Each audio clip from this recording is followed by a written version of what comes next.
boa tarde, seja muito bem-vindo mais uma vez, é muito bom estar em sua companhia. Nós estamos ao vivo, agora são 13 horas e 20 minutos pelo horário de Brasília. Eu sou o Kleber Werneck e a partir de agora você confere comigo as notícias do Brasil e do mundo nesta edição de sábado. E olha só, na madrugada deste sábado, um avião cargueiro precisou realizar um pouso de emergência no Aeroporto Internacional de Guarulhos, aqui em São Paulo. A aeronave pegou fogo. Vamos ver aí na reportagem. A aeronave é um Boeing 737-4Q8 e estava com a documentação em situação regular.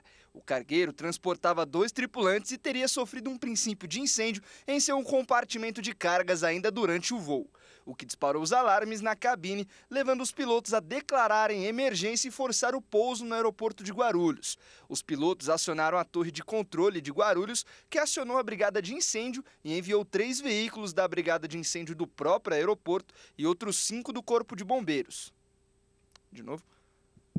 Os pilotos acionaram a torre de controle de Guarulhos, que acionou e enviou 3 veículos da brigada de incêndio do próprio aeroporto e outros 5 do Corpo de Bombeiros, e atuaram no combate às chamas na pista no aeroporto. Após realizar o pouso emergencial, os pilotos deixaram a cabine por uma saída de emergência localizada na parte de cima do avião, descendo até a pista por meio de cordas. Por volta das 7 horas da manhã, os bombeiros já faziam o trabalho de rescaldo e retiravam a carga do avião. As autoridades confirmaram que não há registro de vítimas. O Centro de Investigação e Prevenção de Acidentes Aeronáuticos, o CENIPA, disse que vai investigar as causas do incêndio. Olha, e a polícia investiga o assassinato que aconteceu ontem também no Aeroporto Internacional de Guarulhos, em São Paulo. E a suspeita é que os seguranças do empresário que foi morto estariam envolvidos com o crime. Vamos ver. Os 4 seguranças que acompanhavam o empresário Antônio Vinícius teriam afirmado que o carro que buscaria ele no aeroporto quebrou no caminho. E por conta disso, apenas um dos seguranças foi fazer a proteção do homem que acabou assassinado. Os outros 3 seguranças ficaram aonde o carro teria quebrado. Os investigadores também acreditam que Vinícius já vinha sendo monitorado desde a sua saída em Goiás. Isso porque os assassinos sabiam o horário exato em que ele desembarcaria no aeroporto de Guarulhos. A suspeita é que os assassinos foram avisados sobre o momento do desembarque. A polícia recolheu o celular de Vinícius para realizar uma perícia nas mensagens e descobrir o que realmente aconteceu. Antônio Vinícius era um delator do Ministério Público de São Paulo. Ele estaria entregando uma série de esquemas de lavagem de dinheiro do PCC e ele também denunciou corrupção policial. O ataque ocorreu por volta das 16 horas de ontem. Vinícius voltava de Goiás acompanhado da namorada e foi surpreendido quando deixou o Terminal 2 do aeroporto. Além dele, outras 3 pessoas ficaram feridas, 2 motoristas de aplicativo e uma mulher que estava na calçada do terminal. Eles foram socorridos em estado grave, segundo os investigadores. Olha, para falar mais sobre esse assunto, nós vamos conversar agora com um especialista. O nosso convidado é o professor Frederico Afonso, ele que é especialista em segurança pública. Boa tarde, professor Frederico. Seja muito bem-vindo ao nosso jornal. É um grande prazer recebê-lo aqui. Boa tarde, Kleber. Boa tarde a todos. Satisfação é nossa. E, professor, o primeiro detalhe que chama atenção aí nessa história é a ousadia dos criminosos. Afinal, o ataque foi cometido em um dos aeroportos mais movimentados do país e em plena luz do dia. Ou seja, colocou em risco não só o alvo dos criminosos, o alvo do atentado, mas todas as pessoas que passavam por ali. Isso é uma prova, né, da certeza de impunidade que esses criminosos têm, doutor? Poxa, Kleber, eu ouso afirmar aqui que eu não falo em impunidade, né? A partir do momento que o empresário ali, ele aportou em trabalhar com a facção criminosa, sabia da dificuldade de sair dela, né? Ele não tem, se nós não estivéssemos na TV ao vivo, usaria aí uma expressão não muito educada, mas sabemos justamente das consequências, né? A delação premiada dele, a delação colaborativa dele acaba sendo a sentença de morte dele. Você não tem a dúvida disso. E você bem afirmou, olha, colocando em risco outras pessoas, não por acaso, outras pessoas foram aí devidamente feridas, né, sem riscos de morte já devidamente comprovadas. Não tem notícias da namorada dele, se ela teria sido ferida ou não, mas a questão do movimento, Kleber, você pode ter certeza que foi uma ação já bem pensada, pré-ordenada, né? Ele, na delação, tinha suspeita de acusação nas investigações. Essa delação já dura 2 anos com o Ministério Público e já havia uma suspeita da participação do agora morto, né? Na execução de 2 lideranças do próprio partido. Então, é mais do que uma própria delação que envolve Bitcoin, jogadores de futebol, lavagem de dinheiro, tem outras questões, né? Mas você pode ter certeza que isso foi uma ação já pré-ordenada, planejada, né? Tanto é que, igual a reportagem mencionou, né? Coincidentemente, os seguranças, justamente nesse dia, e aqui não estou pré-julgando, apenas estamos veiculando o que foi divulgado, eles atrasaram, estariam aí com o filho do empresário e não se faziam presentes. Você imagina, essa pessoa é uma pessoa que tinha, né, não, com perdão do trocadilho, mas tinha o alvo, né, nas costas, e não por acaso isso aconteceu, né? Mas esses seguranças já foram ouvidos aí pelo DHPP, que é quem conduz, por meio da Polícia Civil, a investigação. Tem informações também que esses seguranças seriam policiais, já estariam também sendo ouvidos pela corregedoria da sua própria instituição, mas é o que você falou, né? Movimento intenso, né? O maior aeroporto do país. Enfim, e não foi isso que inibiu a ação dos criminosos, né? E, professor, a grande preocupação que esse caso traz é em relação à atuação do crime organizado. Isso não só para pessoas como esse empresário, né, que estaria envolvido com todo esse sistema, com toda essa facção, mas a cada notícia a gente vê que essas facções estão cada vez mais inseridas na sociedade, principalmente nos negócios, no comércio, nos diversos ramos de atividade. Antigamente, né, a gente ouvia falar em facção, elas atuavam no tráfico, na venda de armas ou até nos roubos. Mas agora esse esquema está muito mais abrangente, muito mais complexo e presente na sociedade, não é, professor? Olha, Kleber, eu até acresço aí que a gente falava também de facção criminosa em torcida de futebol, né? Recentemente a gente teve uma ação desastrosa aí, já com mandado de prisão expedida contra determinada torcida organizada, mas você tem razão. O nosso governador aqui no estado de São Paulo, Tarcísio de Freitas, ele falou recentemente dessa dificuldade, né, de lavagem de dinheiro, da proliferação de postos de gasolina para lavagem de dinheiro. Você também tem uma questão envolvendo casas lotéricas, né? Então a pessoa vai lá e joga, aqui não é ficção da minha parte, isso é comprovado, por exemplo, 100 mil reais na Mega Sena, 200 mil reais em dinheiro na Mega Sena para ganhar 20, 30 mil, que vem limpo, né? Então é uma lavagem de dinheiro. É difícil, realmente, é uma questão que já tem décadas. Infelizmente, nós tivemos uma inércia muito grande aqui no estado de São Paulo, e a atual gestão, pelo menos aqui no estado de São Paulo, nós temos a capital mais segura do país em números.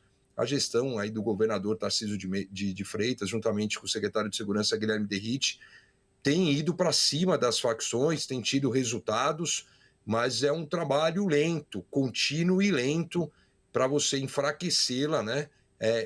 Porque a atuação delas, ela está, como você disse, proliferando para diversos ramos dos negócios com aparência legal, que é a grande dificuldade, né? Professor, eu quero aproveitar, né, a presença de um especialista como você no nosso programa e peço para que você acompanhe com a gente agora essa outra reportagem que a gente vai exibir e também fala aí de um mecanismo novo da Justiça. Olha só, isso porque a Justiça deve mudar o sistema de checagem, né? O Conselho Nacional de Justiça, ele vai lançar em dezembro um sistema unificado de consulta de antecedentes criminais. A proposta visa melhorar a verificação de crimes cometidos por uma pessoa. Vamos acompanhar. A expectativa é que o portal para consulta unificada dos processos esteja disponível no dia 2 de dezembro. Atualmente, para consultar se uma pessoa é alvo de algum processo, é preciso procurar em cada tribunal do país. São 91 ao todo, divididos em 5 segmentos: a Justiça Estadual, Justiça Federal, Justiça do Trabalho, Justiça Eleitoral e Justiça Militar. O mesmo acontece com as certidões de antecedentes criminais, exigidas, por exemplo, de candidatos a cargos públicos, seja nas eleições ou em concursos, ou alguns tipos de empregos na iniciativa privada. Em setembro, nas eleições de 2024, 10 candidatos eram procurados em investigações criminais de estados diferentes de onde disputavam as eleições. 4 permanecem com mandado de prisão provisória em aberto. Eles faziam parte de um conjunto de 63 procurados que tentaram um cargo público. O Portal Unificado de Serviços, como será chamada a plataforma de consulta unificada a processos a ser lançada em dezembro, irá permitir a profissionais a realização de alguns atos processuais, como a apresentação de ofícios, petições e cartas precatórias. O Conselho Nacional de Justiça ressalta que os sites individuais dos tribunais vão continuar funcionando. E está previsto para 2025 o Sistema Nacional de Precatórios, que irá unificar as ordens de pagamento de dívidas judiciais dos municípios, estados e União. A gente vai voltar a falar agora com o professor Frederico Afonso, que vai te ajudar, né, a entender melhor os benefícios dessa mudança, né, professor? Essa unificação aí que a gente acabou de ver na reportagem é uma medida muito necessária e, aliás, a gente pode até dizer que ela demorou para acontecer, não é mesmo, professor? O sistema atual, ele tem grandes falhas, principalmente aí na identificação dos criminosos, professor Frederico. Kleber, eu conversava pouco antes da gente entrar no ar aí pela manhã com um grande amigo, o professor Telmo, que é professor de processo penal, justamente sobre essa medida do Conselho Nacional de Justiça, carinhosamente sempre chamado aí de CNJ, né? E o professor Telmo, ele lembrava, ele falava assim, poxa, você tem o nome negativado, você não consegue comprar no crediário, como chamávamos, no país todo. Então, a pessoa consumerista, ela tem o CPF, mas a pessoa criminal, ela tem o RG. Então, eu consigo tirar um RG em cada estado da federação.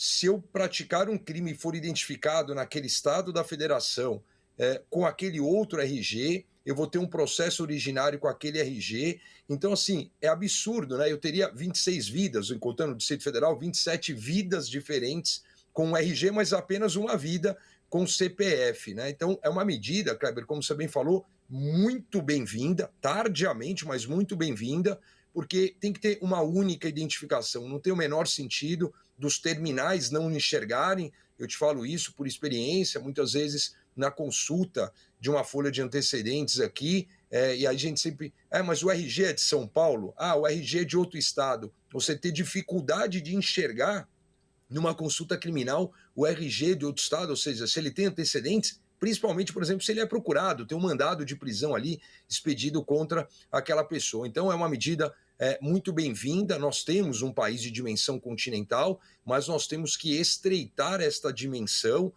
e ter, de fato, uma comunicação entre agências com uma identificação única, né? Eu aponto que o RG ele tende a cair em breve e a única identificação nossa será o CPF, como né? Como pode a questão do consumidor ser mais importante do que a questão criminal nesses casos. Então, é uma medida extremamente bem-vinda, isso vai facilitar muito a atividade não só das polícias do país, mas como do próprio judiciário. Você lembrou bem, não é só um caso de polícia, né? Não só um benefício para a polícia. Então, eu peço para que você ajude o nosso telespectador a entender na prática como deve funcionar esse novo sistema. Além de pessoas que cometeram crime, ele também vai poder ajudar, por exemplo, a identificar políticos que têm ficha suja. Fala um pouco mais para a gente na prática como isso pode ajudar.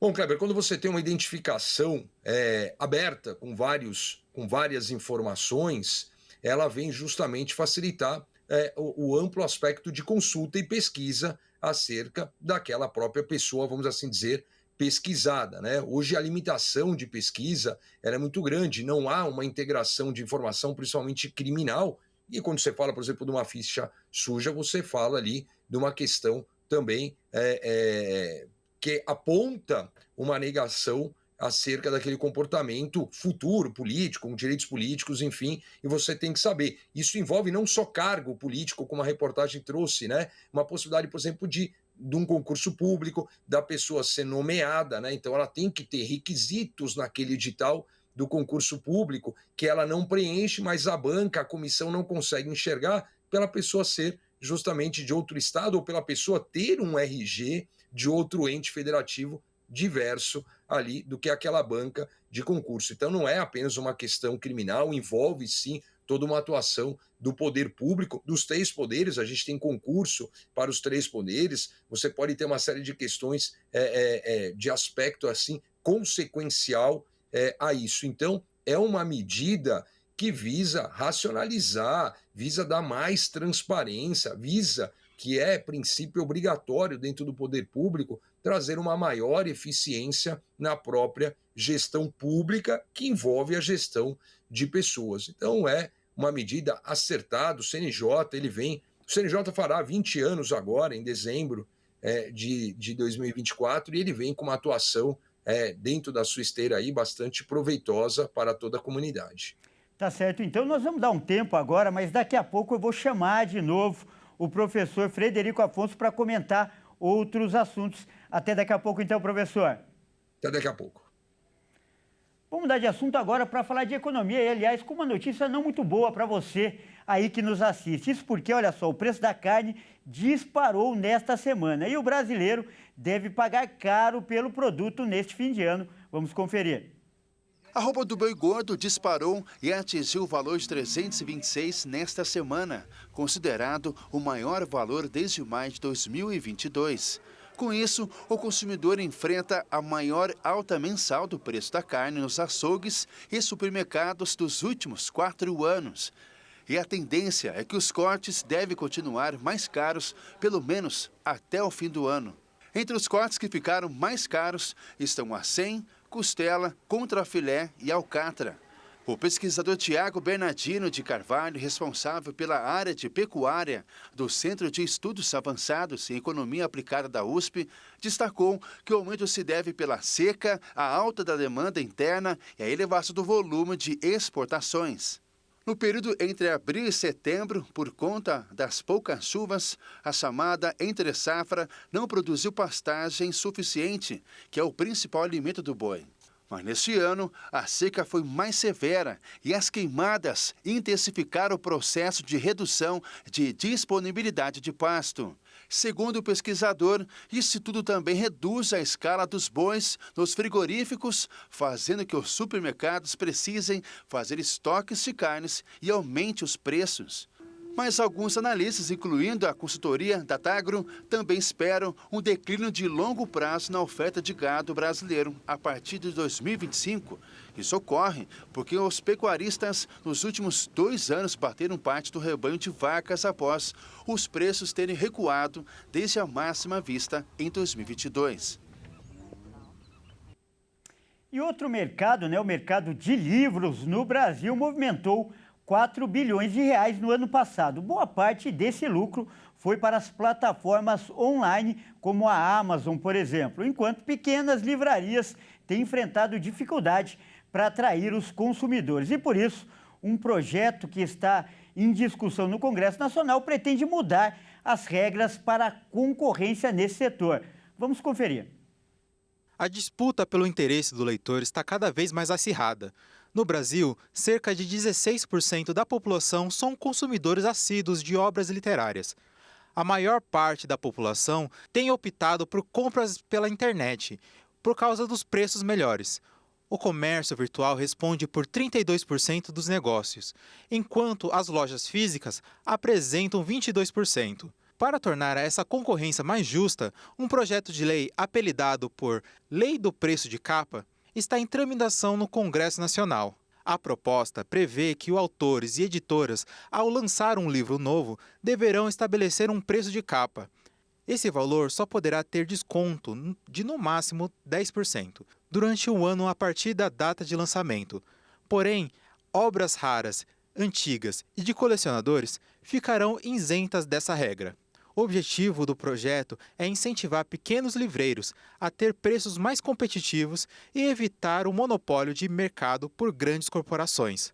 A proposta está em tramitação desde 2015 e foi aprovada em outubro na Comissão de Educação e Cultura. E caso não haja pedido de votação em plenário, seguirá para a Câmara dos Deputados, mas o projeto divide opiniões. A relatora do projeto destacou que a proposta pretende proteger e promover o mercado literário brasileiro. Por falar em livro, o segundo dia de provas do Enem acontece amanhã em todo o país. Veja agora os detalhes de como o candidato deve se preparar e os cuidados que ele deve ter com o Felipe Takahashi. Vamos acompanhar. Ao todo, os candidatos terão que responder 45 questões de matemática e 45 de ciências da natureza. Assim como foi no primeiro dia de prova, no último domingo é importante ficar atento aos detalhes. Vamos conferir agora alguns dos principais cuidados. A abertura dos portões acontece ao meio-dia, já o fechamento às 13 horas. No início das provas é às 13h30, com um horário mínimo para a saída às 15h30. E o encerramento da prova será às 18h30. O Enem é aplicado ao mesmo tempo em todo o país, e por isso a prova segue o horário de Brasília. No primeiro dia de prova, quase 5.000 candidatos foram eliminados por abstenção, segundo o INEP, que é o Instituto de Estudos e Pesquisas Educacionais. Os estudantes que não compareceram no dia 3 podem fazer a segunda prova, e alguns ainda podem remarcar o primeiro exame, dependendo do caso. O gabarito das provas será divulgado no dia 20 de novembro na seção Provas e Gabaritos do portal do INEP. E o resultado final sai no dia 13 de janeiro de 2025 na página do participante. Olha aí, é importante a gente lembrar também que amanhã, muitos locais do Brasil terão transporte gratuito, transporte público, justamente por causa da prova. Em São Paulo, por exemplo, o metrô e os trens da CPTM terão catraca livre. Vamos mudar de assunto para falar que o estado de São Paulo está em alerta por causa das fortes chuvas. Vamos ver agora, então, imagens ao vivo do centro de São Paulo. Olha só, essas imagens são da Praça da República, aqui no centro de São Paulo. E como a gente pode ver, o céu está nublado, mas sem chuvas neste momento. E a expectativa é que continue assim durante todo o fim de semana. Nos últimos dias, os temporais têm deixado todo o estado em alerta. Mais de 300 alertas de alagamento foram emitidos pela Defesa Civil e mais de 220 pessoas tiveram que deixar suas casas. E a previsão para esse fim de semana é de muitos temporais, olha só. Isso porque uma nova frente fria avança para a região sudeste e deve manter o tempo chuvoso nos próximos dias. Vamos conferir. Depois de uma semana muito chuvosa, o Sudeste enfrentará um fim de semana com pancadas de chuva e uma frente fria que deve deixar a temperatura incerta. As nuvens serão carregadas pela umidade da Amazônia e passarão pelos estados do Centro-Oeste até chegar no Sudeste.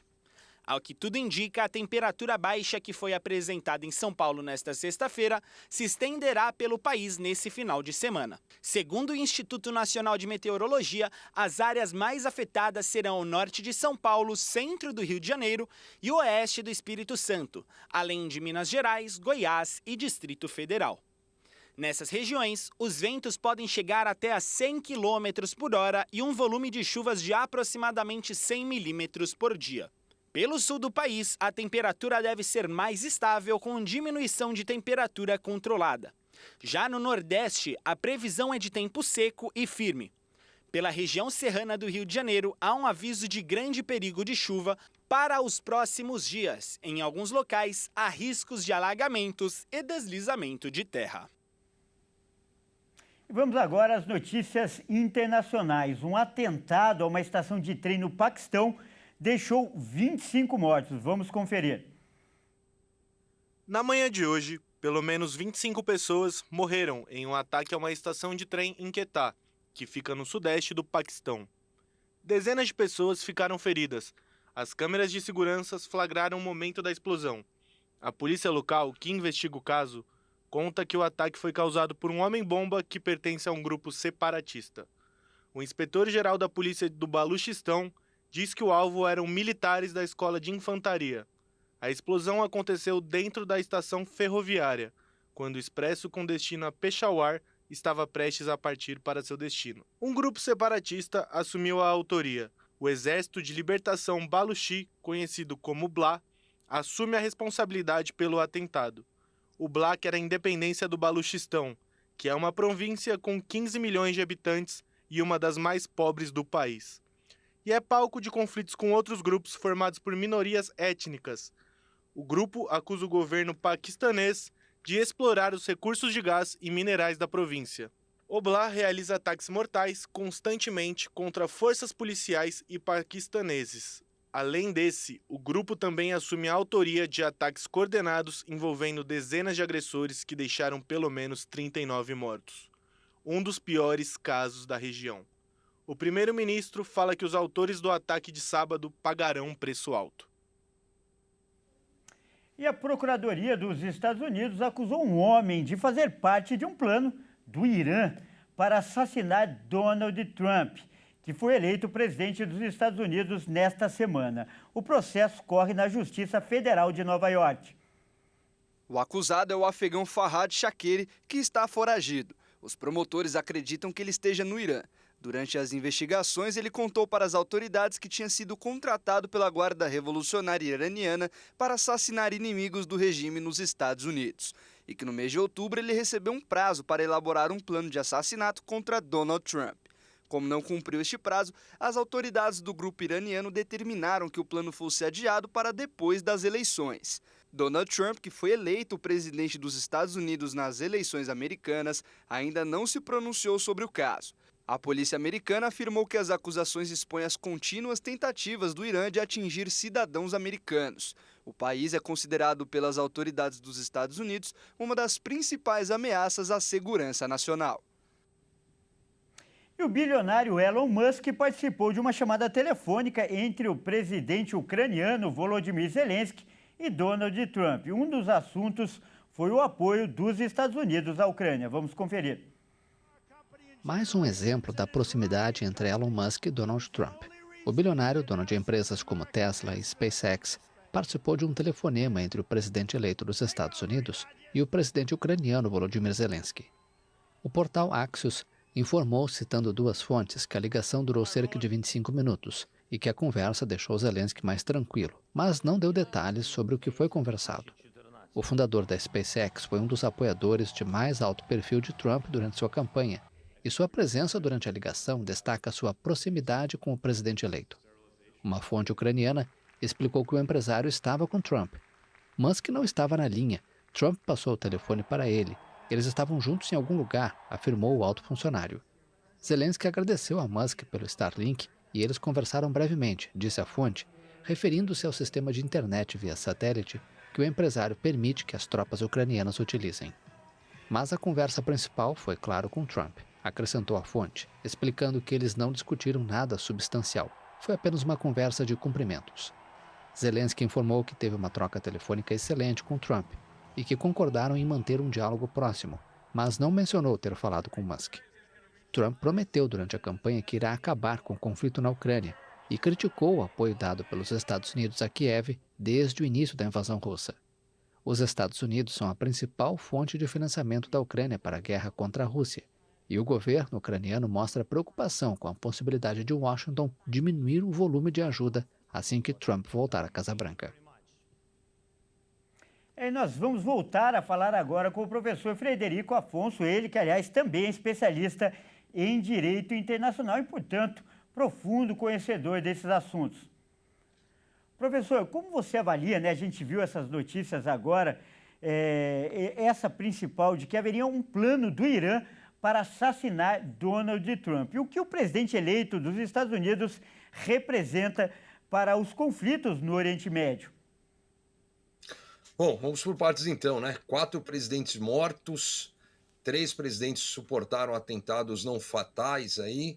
Você tem sempre um presidente norte-americano, um ícone inclusive de Hollywood, né? Para uma inspiração de filmes com atentados pela sua própria história de violência política, vide na campanha que por uma questão de milímetros o agora presidente eleito Donald Trump não estaria sendo eleito, né? E teria sido aí vitimado, né? Um tiro de fuzil daquele não teria como escapar com vida, né? O Irã é um país beligerante, né? Hoje você tem todo um complexo, né? Ocorrendo no Oriente Médio. Então são várias questões. O serviço secreto vai ter uma dificuldade que nunca teve tanto na sua história, com certeza, envolvendo o Donald Trump, que é um cara combativo, é um cara contundente, né? Faz questão de ser assim e não é de agora. Quem conhece a sua história, desde a década de 80, ele sempre foi uma pessoa de discurso forte, né? Eu não gosto da expressão com personalidade forte, é o perfil dele. Então, o serviço secreto vai ter trabalho, mostrou uma ineficiência quando do comício que eles suportam um atentado. Então, isso aí não é ficção, é uma realidade, não só o Irã, mas é o presidente com maior alvo no mundo. Uma segunda questão envolvendo, então, a guerra injusta, desproporcional da Rússia sobre a Ucrânia. Há fortes indícios de realmente ele diminuir esses recursos para a Ucrânia, né? Quando você faz uma análise, é claro que uma coisa é o discurso, é a campanha, outra questão é o exercício do mandato, vide Javier Milei aqui na nossa vizinha Argentina, né? Então, vide o nosso próprio presidente da República. É muito comum o discurso CA e, infelizmente, a execução da sua gestão não será, né, ser uma variante disso. Mas o cenário aponta uma diminuição de recursos. Não tenha dúvida disso, uma diminuição de recursos. Eu vejo o Donald Trump realmente fechando os Estados Unidos e reerguendo, né? Ele tem, pelo perfil de eleitorado dele, foi um perfil de periferia, de pessoas que estão suportando uma dificuldade maior e não da elite, não da massa, não do pessoal com maior poder aquisitivo ou de maior volume intelectual nesse sentido, né? Então, o Donald Trump tende a diminuir e ele vai ser o bastião, como hoje o primeiro-ministro de Israel, Benjamin, socorre-se a todo momento de Joe Biden, né? Precisa ver o que realmente este encontro futuro e pessoal entre o primeiro-ministro de Israel e o novo presidente dos Estados Unidos vai refletir, inclusive com isso, na guerra da Ucrânia, né? Serão os dois pontos cruciais. Vai estender, vai injetar? O americano hoje briga muito, Kleber, dessa injeção de dinheiro para fora dos Estados Unidos. É isso que vai ser aí administrado pela nova administração, como a gente vê muitas vezes em estabelecimento comercial, sob nova direção. Vamos ver o que os Estados Unidos prometem aí para 2025. Tá certo, então nós acabamos de conversar com o professor Frederico Afonso, ele que é especialista em segurança pública e também direito internacional, entre outras várias especializações. Professor, muito obrigado e, como eu disse, é sempre um grande prazer recebê-lo aqui. Obrigado, Kleber. Excelente sábado para todos nós. Parabéns pela audiência. Até a próxima. Até a próxima. Vamos mudar de assunto agora, porque agora é hora de falar de esportes aqui no nosso jornal. E quem traz as informações hoje está aqui ao meu lado, é o Fernando Jesus. Boa tarde, Fernando. Seja muito bem-vindo.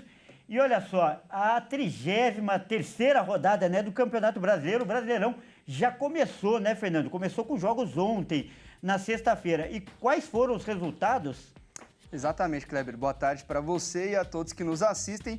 Ontem nós tivemos 2 jogos. O Inter venceu o Fluminense em casa e o Palmeiras também ganhou do Grêmio em casa e está se aproximando cada vez mais do líder Botafogo. Vamos conferir os resultados. O Internacional recebeu o Fluminense no Beira-Rio e derrotou o tricolor carioca por 2-0 com gols de Borré e Bruno Henrique. Atuando em casa e vivendo grande momento, o Inter garantiu sua entrada, mesmo que momentânea, no G4. Além da vitória, o Colorado bateu um recorde de 14 jogos de invencibilidade sob o comando de Roger Machado. Já são 82 dias sem saber o que é perder. O treinador, inclusive, quebrou a marca do adversário da noite de sexta. Em 2022, Mano Menezes conseguiu atingir 13 partidas sem perder no comando do Internacional. No outro jogo de sexta, o Palmeiras enfrentou o Grêmio no Allianz Parque. O Verdão venceu o Imortal por 1-0 com gol de Estevão. Em jogo tenso e marcado por vaias da torcida alviverde, que gritou ao fim do primeiro tempo: "Não é mole não, é muita folga para pouca obrigação". Já no segundo tempo, o jogo foi marcado pelo número absurdo de finalizações do time paulista. Das 35 finalizações alviverdes, 22 foram no segundo tempo. Teve de tudo: bola na trave, chance perdida na pequena área e até milagre de Marchezinho. Mas graças a Dudu e Estevão, o Palmeiras conquistou os 3 pontos e mantém vivo o sonho do tricampeonato seguido no Brasileirão. Agora, o Verdão vai secar o Botafogo, que enfrentará o Cuiabá neste sábado. E nesse final de semana tem mais jogos pelo Brasileirão, né, Fernando? Conta pra gente. Tem sim, nesse fim de semana a gente continua com mais jogos da 33ª rodada. Hoje às 16h30 o Vitória recebe o Corinthians no Barradão e no mesmo horário o líder Botafogo recebe o Cuiabá no Newton Santos para tentar se isolar mais ainda na liderança. Às 19 horas a bola rola em 4 confrontos. O Cruzeiro recebe o Criciúma no Mineirão, o Juventude enfrenta o Bahia no estádio Alfredo Jaconi e o Vasco da Gama viaja para o Ceará para enfrentar o Fortaleza lá na Arena Castelão. E Atlético Goianiense e RB Bragantino se enfrentam no estádio Antônio Ascioli. Mais tarde, às 21 horas, o São Paulo recebe o Atlético Paranaense aqui em São Paulo, no Morumbi. Kleber.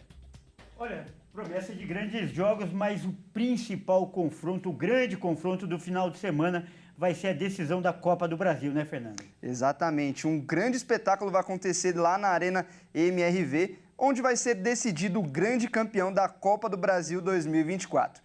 E no primeiro jogo, no jogo de ida, a equipe rubro-negra levou a melhor e venceu o Galo por 3-1. Vamos conferir como chegam as equipes para esse grande duelo.